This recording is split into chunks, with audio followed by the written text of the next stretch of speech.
එන්න අද අපි ගොඩාක් රසට සොසේජස් කරියක් හදමු. මේ විදිහට හදාගත්තොත් බත් පිකාණක්ම කන්න පුළුවන්. හරිම රසයි. හැමෝම ගොඩාක් ආදරෙන් MS කිචන් එකට පිළිගන්නවා. අපි එහෙනම් බලමු කොහොමද හදාගන්නේ කියලා. ඕන කරන දේවල් ටික සේරම දාලා තියෙන්නේ.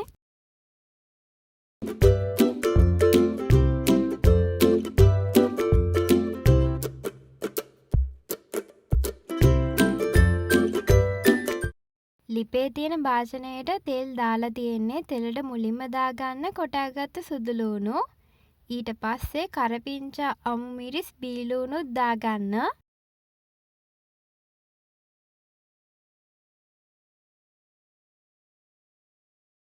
ටෙම්පරාදු කරගන්න.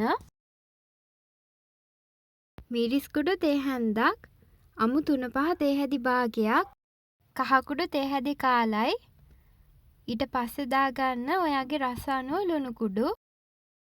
ගම්මිරිස් කුඩු වලිනුත් තේ හැදි භාගයක් විතර දාලා ඔක්කොම ටික කලවම් කරන්න.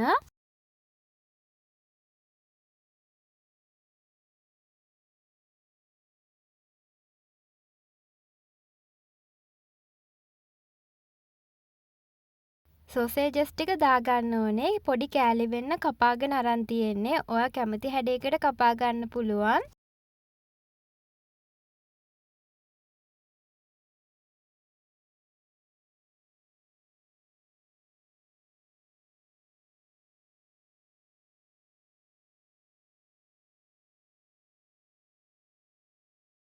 පොල් කිරි ටික දාගම්මු. ඔයාලා පොල් කිරි අරගන්නකොට මිටි කිරි අරගන්න. මිටි කිරි චුට්ටක් අරන් දාගන්න.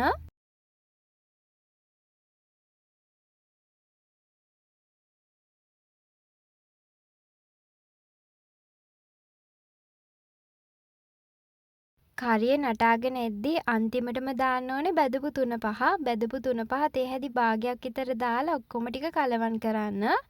මේ පොඩි දේවල් ටික තමයි අපිට කරන්න තියෙන්නේ රසයට සොසේජස් කරියක් හදාගන්න.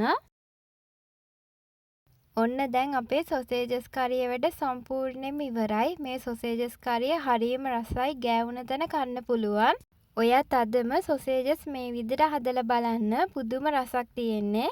ලේසියෙන් රසට යන්න කැමති නම් මගේ channel එක subscribe කරලා තියාගන්න. එහෙනම් අලුත් වීඩියෝ එකක් අරගෙන එන්නම්. ඔයාලා හැමෝම ගොඩාක් පරිස්සමෙන් ඉන්න. හැමෝටම සුබ දවසක්.